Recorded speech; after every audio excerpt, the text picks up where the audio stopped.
Hi friends, welcome to Bella Stitchery. Are you feeling rock and roll? Because today is metal. That's right. We're going to be working with some fun metal paints and patinas from Swellegant to make this one-of-a-kind, collagey, vintage, steampunk, some might say masterpiece. So get your gloves ready because this is definitely the messiest project to date, but it's a lot of fun. So come on, I'll show you how it's done. So the first thing you're going to do is put together a collage. Doesn't have to match. You're going to cover all of this.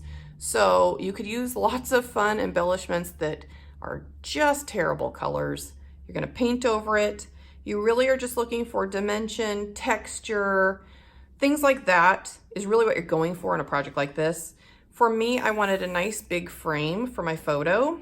So I just die cut 10 circles out of paper that I'd been keeping for some random occasion where I'd want giant popsicle print. Well, that day never arrived. So I put those there. I added little chipboard pieces and flowers and resin and just everything. Then what you're gonna do is you're gonna take some heavy gesso. If you're not familiar with gesso, it is a really interesting product. It's basically like plaster meets acrylic paint. So you can use it for things like this, for backgrounds with stencils. It's a really nice thick paint that is going to give you a nice opaque look. But you can also use it on projects that you don't want to see this flower print and this pink button. It coats everything, and you could paint or patina or stain any kind of material if you put gesso on it first. So wood, metal, buttons, as you know, if I were just to paint a plastic button, I would just be able to scratch that off or wipe it off. So gesso is a really handy tool for all those kinds of mixed media projects. Ooh, look at that. That's already kind of fun, huh? So once you've let everything dry, let your glue dry, you're gonna go in with your brush and just completely cover everything. This process does take a little bit of time because you want to get into every nook and cranny on your entire canvas. You may have to go over this again with a second coat. So, you know, this is the time to watch your favorite show. This is the time to listen to that audiobook because book club is in 3 days, but you've been on hold at the library for like the last 3 weeks. And now you feel pressure because you feel like you're running out of time and it's 460 pages. Audiobook, man, every time. So you're gonna do that. I'm gonna finish this up just so you don't have to watch me do this for an entire audiobook. And then I will be back when it is done. Okay, so as you can see, this is 2 coats of gesso paint later. Looks very different, doesn't it? Now is the fun, messy part, which is why I am wearing gloves. For your Swellegants, you have a lot of choices for your metal coating. Silver, iron, brass, copper. What else do we have here? Bronze. I mean, seriously. Here's another brass, did I get iron? Oh my gosh, so here's 5 different options. This is just for your metal. Then you'll have a choice of patinas. You can mix and match your patinas with any of the metal coatings. The chemicals themselves work together in any kind of way, so that's good, but they'll look different depending on what you pick. And it even looks different every time you do it because it is a natural kind of patina process. So it is a little bit random. You're gonna be surprised every time you do it, but every time I've used these, I've been shocked at how cool it is. So don't worry, don't feel overwhelmed by all the options. I feel like if you try this a couple times, you will be hooked and you'll just start patinaing everything in your home. The couch now is a bronze patina. You know what I'm saying? So for this one, I think I'm gonna go with, let's go copper. Let's go copper. So what you're gonna do, I'll give it a little shake just in case. I feel like paints, you never know if they settle funny. Put it in your palette here. Well, step 1 open it. Ah, very important step. Okay. And again, gloves, these are basically chemicals, so, you know. Put it in here. Ooh, this is cool. I'm kind of putting a lot in here because this is a big 12 by 12. You can do this on little resin pieces. You can do this on individual like clocks and things like that. This is a big piece to do. So just like with the gesso, I'm gonna paint my entire canvas with the copper. You want this to dry completely as well. I really only do one coat of this because, as I'll show you in the next step, we're gonna lightly brush more copper on it before we add the patina itself.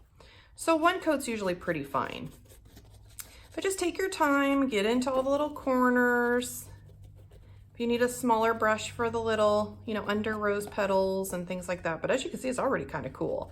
And you don't even have to do the patina. You could just copper or bronze or make it iron, the whole thing. But the patina process is so unique. It's unlike any other kind of craft embellishment tool paint I've ever used. So I knew I wanted to show you all how to do it because I actually got this stuff from my sister. And it sat, I feel like I have this story with a lot of different things, but it sat in my craft room for several months because it was intimidating. I was like, patinas and layers, and I don't know what I'm doing. What? Gloves? I don't know. So I was nervous. But then you try it, you figure it out, and you're like, oh my gosh, the potential. It's a total game changer for so many mixed media projects. I've done it as gifts. I've done them as hoop arts, because you could actually do gesso and this same paint over fabric. Yes. Remember when I said you could paint gesso onto anything and basically make it a paintable material? Yeah, I wasn't kidding. So how cool is that, right? And I'll actually show you at the end of this video, I'll show you the other thing I've made with this same process with fabric. And you'll be like, what? Get out of here. And I'll be like, no.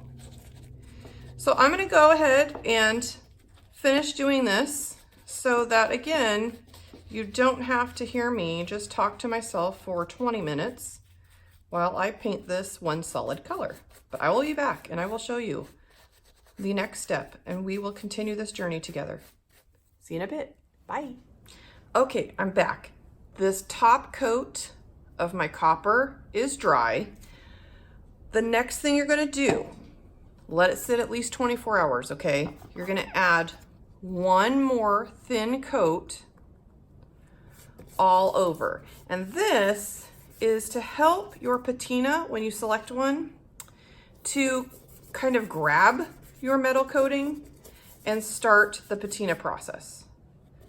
You definitely want to make sure you have a bottom layer though of this metal, because I've tried it with just doing it all at once. Like I'm gonna do my base coat and then I'm just gonna throw the patina on. And it turned weird and it didn't really grab it right.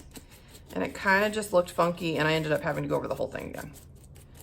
So I do recommend doing a base coat like this and then going over it one more time right before you put your patina juice. Because for some reason, I don't know, it reacts differently. So I'm gonna grab some more of my copper here. And then for the fun stuff. Now, as I mentioned, this process is not a quick craft. If you wanna do something like this for a gift or for your own decor, it's gonna take a few days, realistically. I know in the video, it's always like, oh man, look at that. Somebody made it in 10 minutes. No, it definitely takes, I would say 3 to 4 days, just because dry time takes forever. That's why I actually don't paint that often. I do like this technique. It's kind of fun, and it's fun to use on different embellishments for sure, but it's just not something you can do all in like one sitting, which is usually how I prefer to do most things. So once I have my layers on there, pretty good, I'm going to pick the patina I want. There are a few choices. And again, these could all be mixed and matched in any way you want. They will all interact with the different metals. So you have a sapphire color here. There's a green gold green, I should say. There's a Tiffany green or rust, which is my favorite, and a darkening. Choose whatever you like. They're all gonna do cool stuff. I love the Tiffany green rust color, so that's what I'm gonna use for this. I'm gonna use another spot here in my palette. I'm just gonna dump some in. Ooh. Again, the gloves are handy here.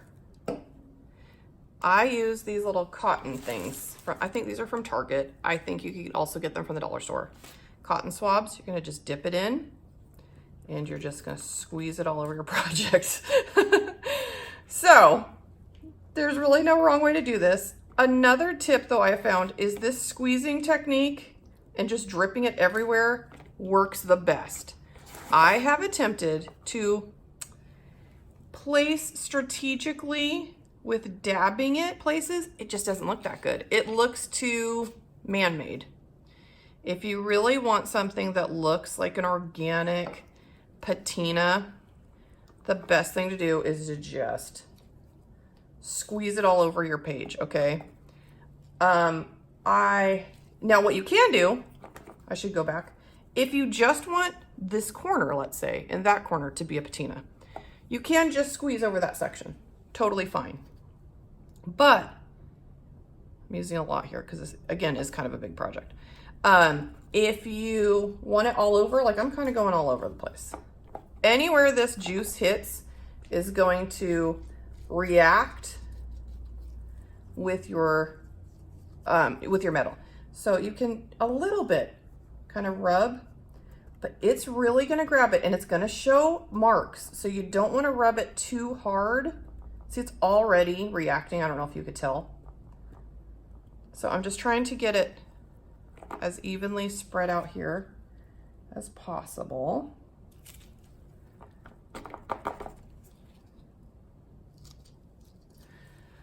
But what I was going to say is I had done a project before that I tried to use this to kind of dab the patina where I wanted, and it did turn out kind of weird looking, like kind of choppy and gritty. Like you could definitely tell where I had manipulated it because it tends to shift your underneath metal paint with it. So it kind of just gets weird. So again, I recommend the best thing that I found is to just let it flow, let it land where it's going to. You're definitely going to get a more interesting natural kind of effect that way. And I put this on a big piece of cardboard because it's drippy, as you can see. And I'm just going to let it sit for a long time. You could check in on it. It takes several hours, honestly, but it's really cool and it will look like the bottom of the Titanic. And you're going to be amazed. What I also do, and this is a tip that I heard online, is to kind of tint it gently with paper towels. Not really sure the reasoning behind that. Maybe it helps keep some of that, I don't know, chemicals onto your project. But you're also going to try, if you can, you don't have to do this, but I also don't want the paper towels necessarily touching the project too much and soaking up the patina. So I may actually have to skip it on this one. But usually I try to tint it over. Maybe it makes a little greenhouse. I don't know. So you're gonna leave it, just set it aside.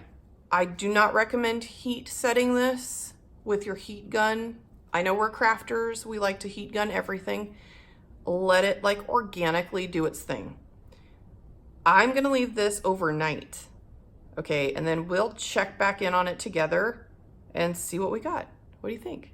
All right, see you in a little bit, bye. So here we are with the dried piece. I cheated and tried to add a little bit more of the green after this had dried because I saw it missed a couple spots I wanted filled in. And as you might be able to tell, it does react differently to this metal paint when the paint is not wet. Remember how we did another coat first, then put the patina? It's just a mystery. No one can explain it. It just reacts its own way. No big deal. What we're gonna do, because I like to see the patina down in all of these different creases, I like to put another coat of either the same metal or other metallic colors on the top so that you really see the dimension. So let me show you how to do that. You're gonna take some more of your paint. Again, once everything is dry, seems like my paint is dry. Okay, then with the handy dandy gloves and your fingertip, I'm just gonna brush over the tops here and there so that I just see the green deep down in all these crevices. I think it, and you could even go over here because I don't like this green. So we're just gonna go over this. For this, I actually might go back and get a brush, but you can go over your flowers. And the nice thing is, don't put a lot of pressure on yourself in this process to make sure it looks exactly right. Because again, it's gonna be different every time you do it. That's kind of the beauty of this kind of art. But if you don't like it, you can literally just put the whole thing back under a paint, add another layer of patina, and just start over and pretend this part of it never happened. So there's nothing that can't be fixed. Okay, let me get some more of this.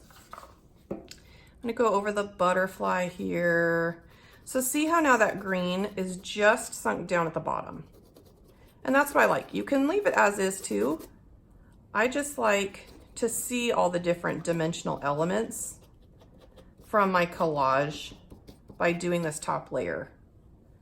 So put it over the words, make those really pop. It's kind of fun, huh? It is really an easy project. The only thing is, again, the dry time, you're looking at, it's a several day project. This is not something you're gonna like, oops, let me make something for my mom real quick. I'm meeting her in 3 hours.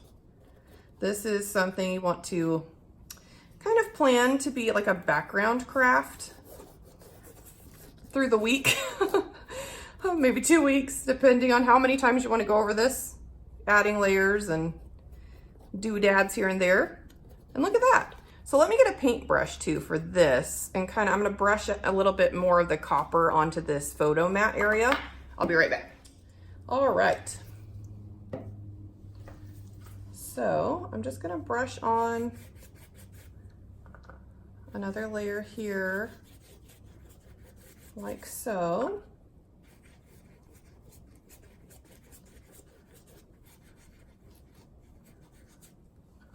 It's kind of fun, huh? It's so different. That's why I like it.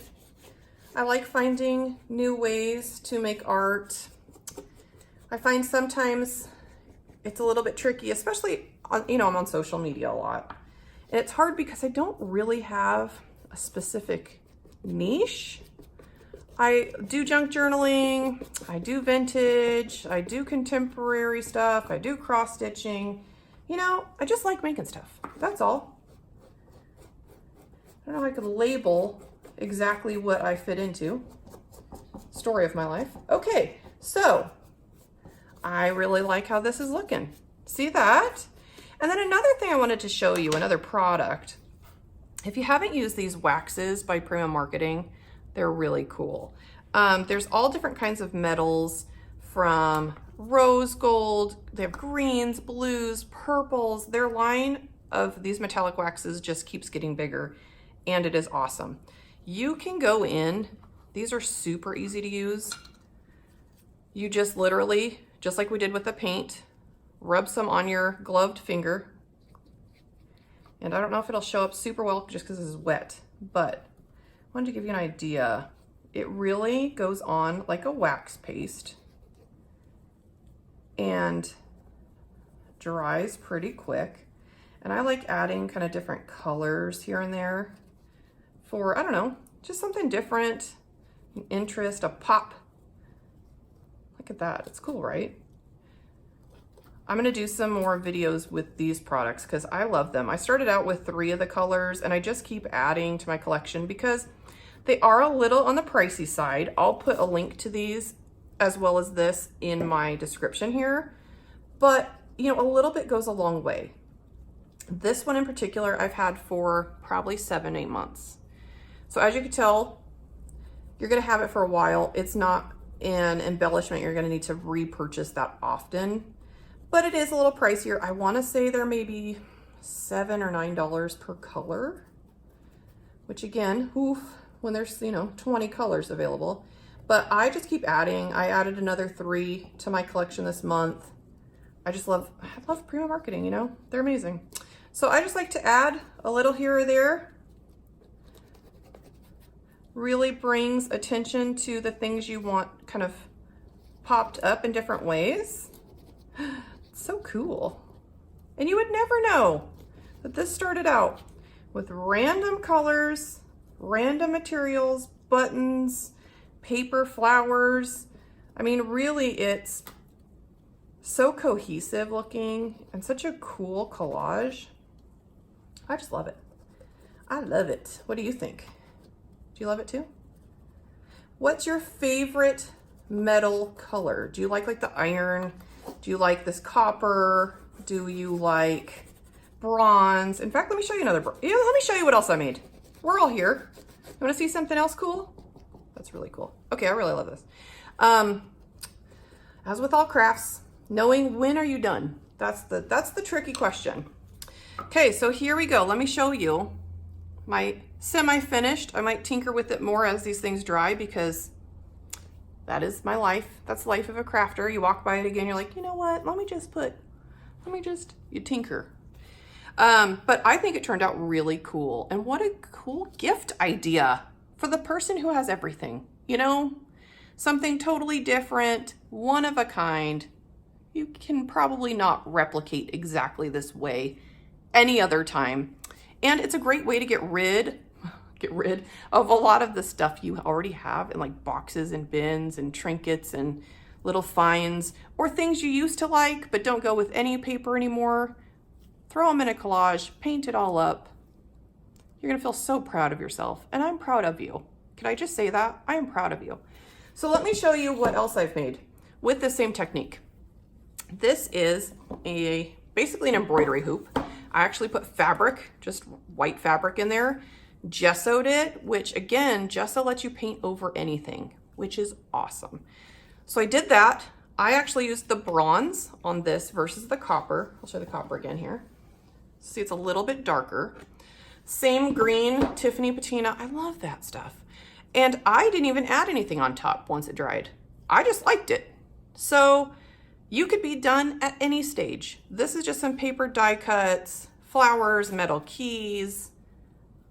Super cute. So I hope this gave you a lot of ideas and inspiration and something you want to try. Leave me a comment and let me know what you think. And be sure to subscribe to my channel and ring the bell. Let's craft every single day. Check it out and try it out. Let's go make some stuff. Bye.